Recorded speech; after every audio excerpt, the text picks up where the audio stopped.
오늘 오프닝 세션에서도 많이 말씀이 나왔고 사회자분께서 많이 설명해 주신 지금 우리가 당면한 코비드 19으로 인한 문제들을 아프리카도 겪고 있고 지금 여기 한국에서도 겪고 있는데 그것이 선거에 어떤 또 영향을 미쳤는지 살펴보도록 하겠습니다. 그래서 코로나 19 확산으로 인해서 아프리카 정치적 상황에는 어떤 변화가 있는가 살펴보기를 하고요.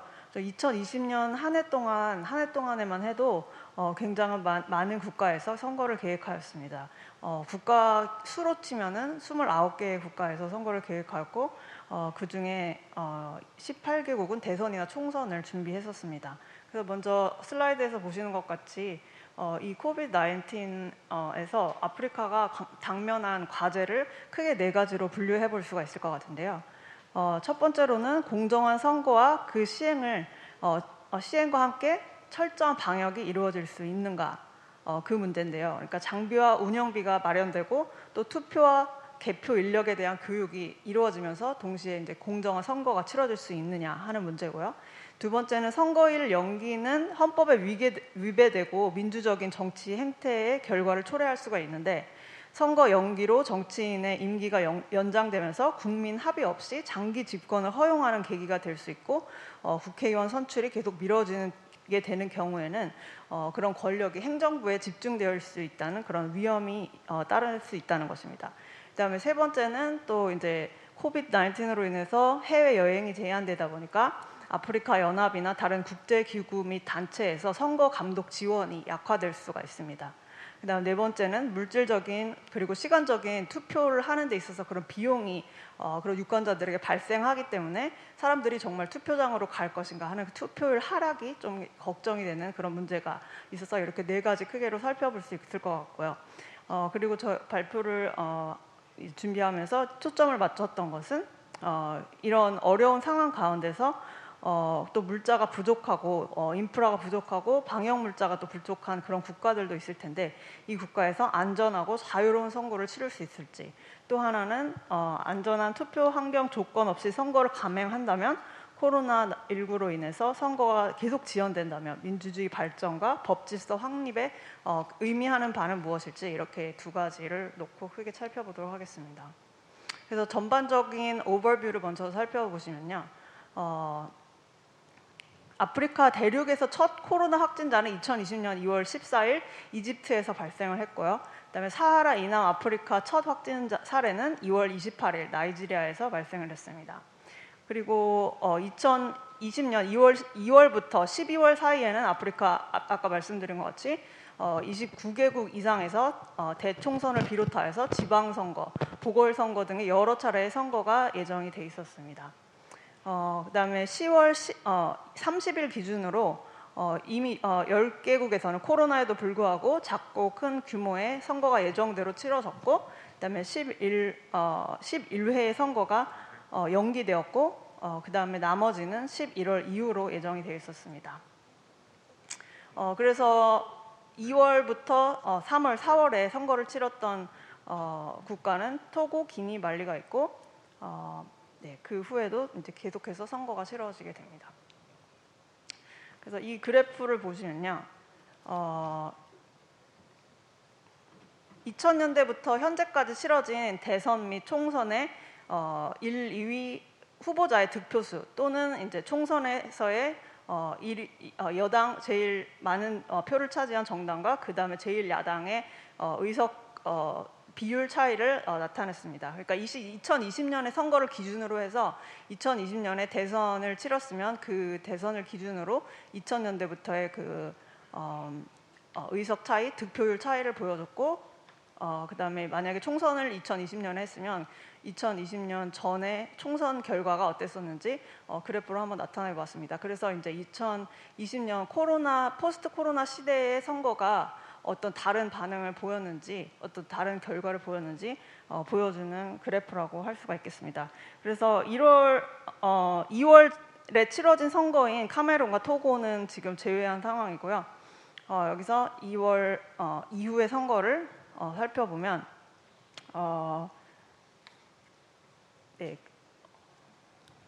2월 2일 이후의 선거를 살펴보면 3월 29일과 5월 20일에 각각 선거를 치른 말리와 부룬디는 오히려 1, 2위 간의 차이가 줄어들면서 경쟁이 심했음을 알 수가 있습니다. 그러니까 경쟁이 vote margin을, 그러니까 이 의석수 또는 그 득표율의 차이를 보면 이것이 경쟁이 심화됐는지 아니면은 지금 집권하고 있는 당이나 집권당이 더 많은 득표수를 갖고 있는지, 이게 민주주의에 어떤 영향을 미치는지 그런 것들을 보실 수가 있을 것입니다. 그래서 보면은 오히려 코로나19에도 불구하고 말리와 부룬디 같은 경우에서는 이런 1, 2위 간의 차이가 줄어들면서 오히려 경쟁이 심화했음을 알 수가 있고, 특이하게 기니에서만 되게 큰 득표 차로 계속해서 집권당이 승리하는 것을 볼 수가 있습니다. 그 다음에는 투표율을 봤는데요. 2020년 선거에서 카메룬, 말리, 말라위, 기니의 투표율이 하락하였습니다. 그렇지만 부룬디와 토고의 투표율은 오히려 상승한 것을 볼 수가 있습니다.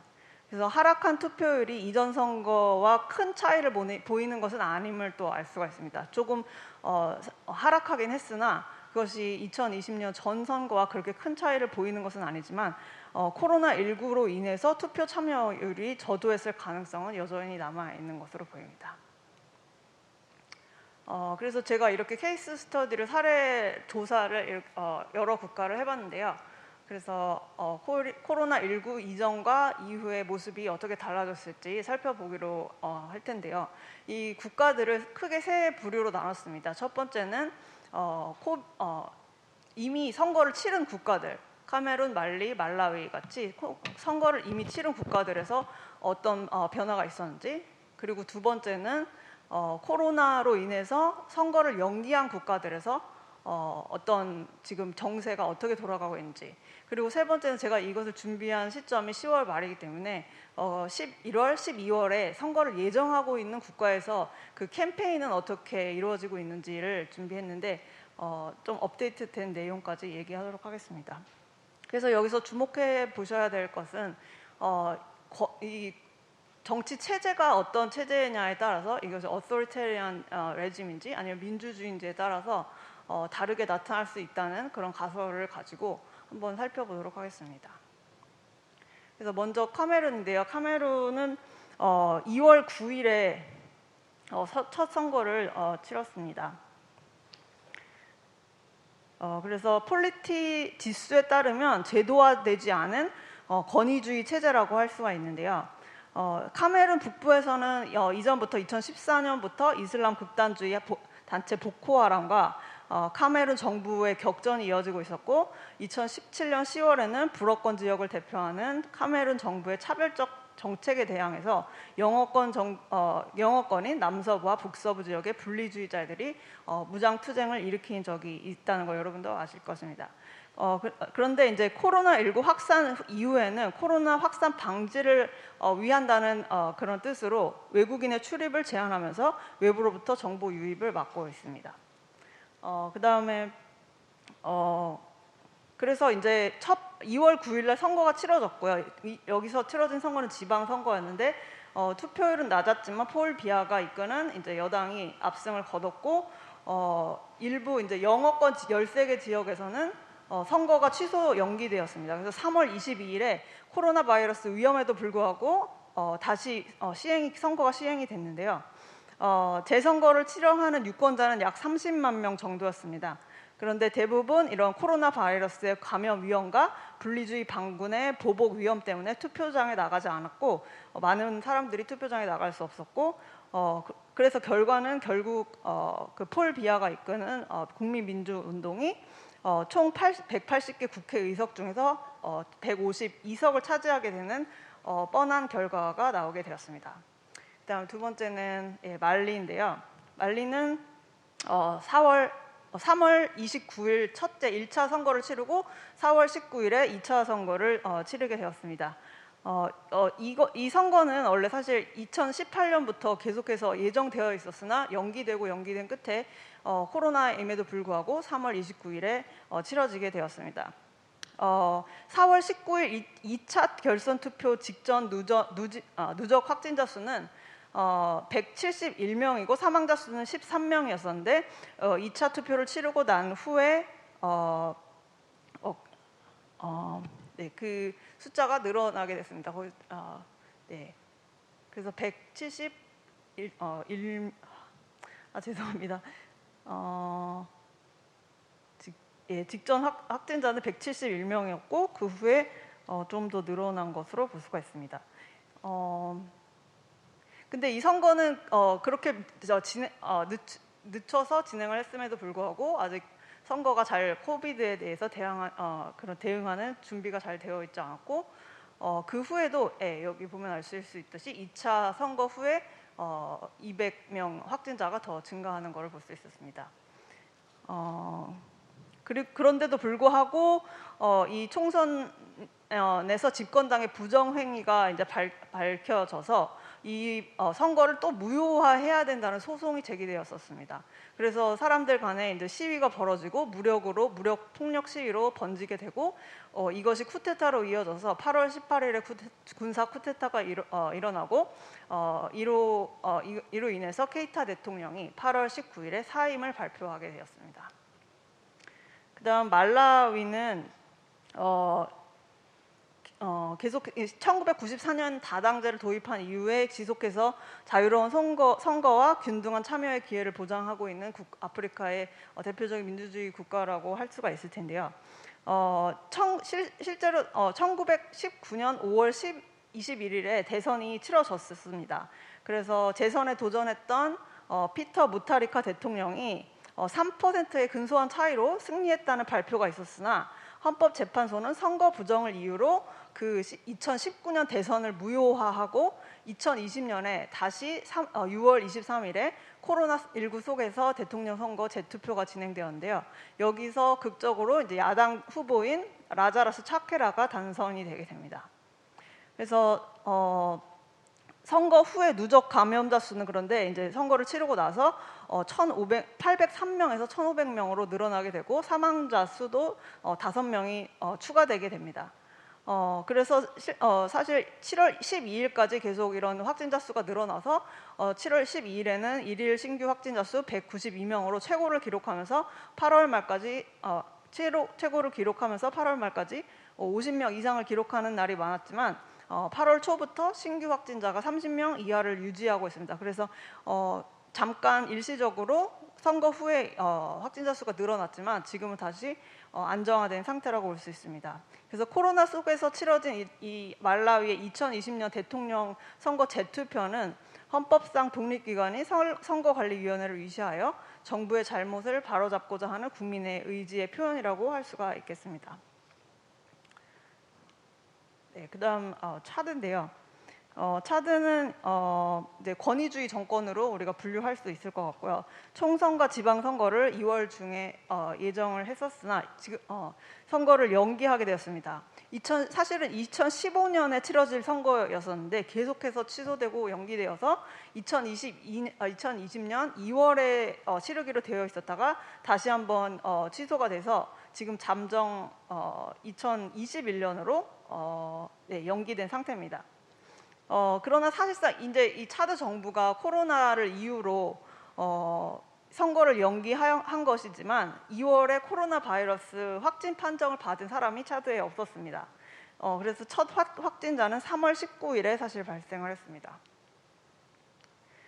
그다음에 라이베리아를 보시면요. 라이베리아는 선거 방역 대책을 세우고 재정적인 지원을 확보하기 위해서 10월 13일 예정이었던 상원 중간 선거를 12월 8일인 약 2달 후로 연기를 했습니다.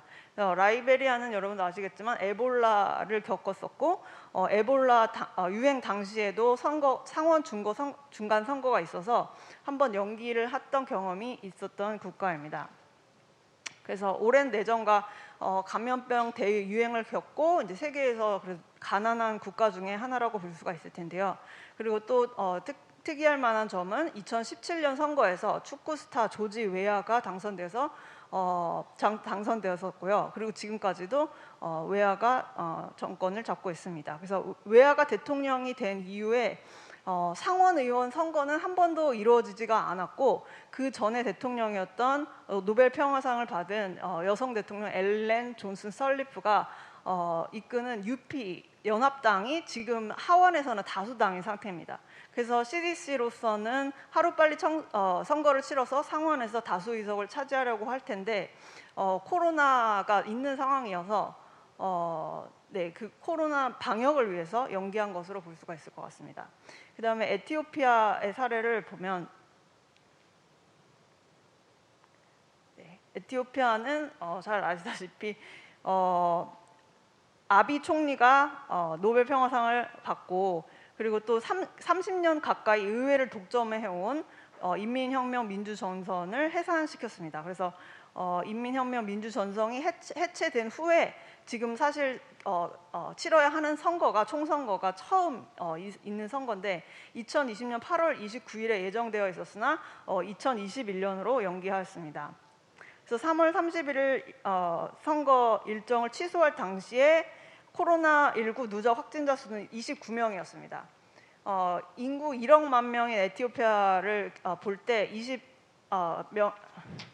29명의 확진자는 그렇게 많은 것은 아니었지만 그 후에 계속해서 코로나 확진자가 늘어난 상황을 고려해 봤을 때 아주 타당치 않은 그런 결정은 아니었다고 봅니다. 그리고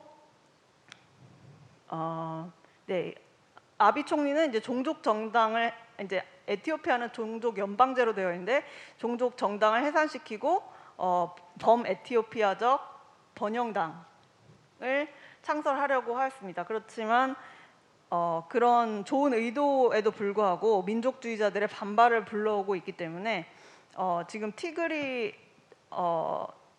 티그리족이 연방 정부의 선거를 연기에도 불구하고 아비 정권의 집권에 반대하면서 그들이 자체적으로 지방의회 선거를 열었었는데 티그리 지방의회는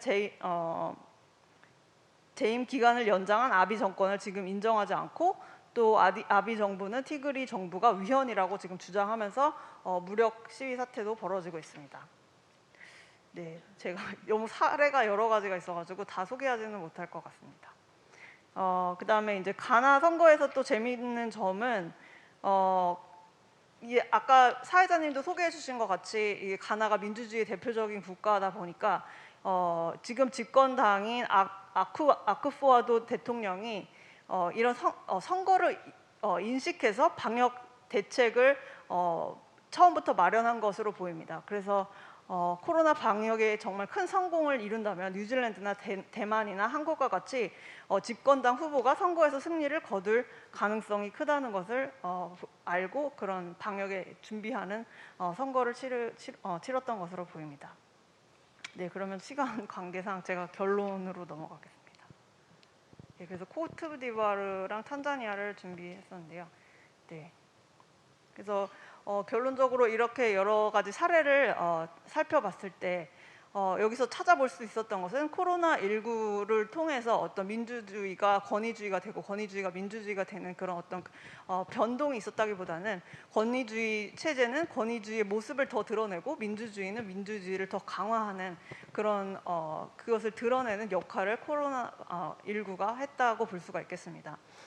그래서 권위주의 체제에서는 코로나를 통해서 더 권력을 강화하려는 그런 움직임들이 있었고 그다음에 시민사회를 억압한다든지 그런 야당 세력을 잠재우는데 억압하는데 그런 코로나19를 사용하는 것을 볼 수가 있었지만 반대로 민주주의 사회에서는 다양한 임플리케이션을 볼 수가 있는데 가나 같은 경우에서는 그런 새로운 이슈로 코로나를 띄워서 그리고 또 코로나 방역에 성공을 이루면서 새로운 정부 네, 다음 선거에서도 또 승리하려는 계획을 하였고 그다음에 제가 설명하지는 못했지만 말라위와 남아공에서는 코로나에 관련된 그런 보건 문제, 보건에 관련된 권리뿐만 아니라 정치적인 권리, 이 선거를 통해서 여론을 표현하고 그들의 투표권을 존중하는 것도 중요한 것임을 저희가 볼 수가 있었습니다. 그다음에 말리와 라이베리아의 케이스에서는 좀 열악한 그런 상황들, 정치적으로 경제적으로 불안한 상황들이 코로나를 통해서 선거에서도 좀 불안한 정치적으로 불안한 모습으로 드러날 수 있겠다 하는 것들을 저희들 담아봤습니다. 예, 감사합니다.